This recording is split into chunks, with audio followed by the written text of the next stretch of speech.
நடிகர், இயக்குனர், தயாரிப்பாளர்னு தனக்கே உரிய பாணியில தமிழ் திரையுலகில முக்கியமான இடத்தை பிடிச்சவர் தான் ராஜ்கிரண். இப்பவும் குணச்சித்திர கதாபாத்திரங்கள்ல அப்பப்ப தலைய காட்டுற ராஜ்கிரனோட வளர்ப்பு மகள் பிரியா வெளியிட்ட வீடியோ பதிவு தான் இப்ப இணையத்துல கவனம் ஈர்த்துட்டு வருது.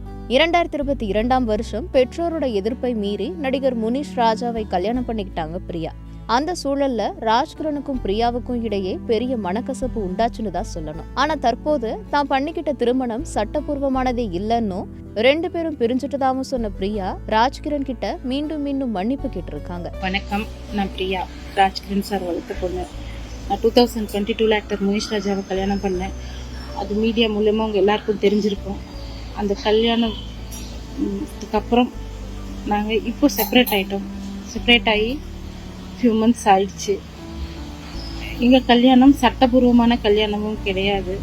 இது நான் டிக்ளேர் பண்ணணும். அது மட்டும் இல்லை, இந்த கல்யாணத்துக்கு அப்புறம் என்னை வளர்த்த டேடியை நான் ரொம்ப ஹர்ட் பண்ணிட்டேன். 1 இல்லை 2 இல்லை, நிறைய ஹர்ட் பண்ணிட்டேன். ஆனால் நான் அப்படி ஹர்ட் பண்ணப்பவும் எனக்கு ஒரு பிரச்சனை வந்தப்போ என்னை கை விடாம சத்தியமா நின்று காப்பாத்தினாங்க. இது நான் எதிர்பார்க்காத கருணை. இது எத்தனை முறை மன்னிப்பு கேட்டாலும் பத்தாது. என்ன மன்னிச்சிருங்க டாடி, என்ன மன்னிச்சிருங்க.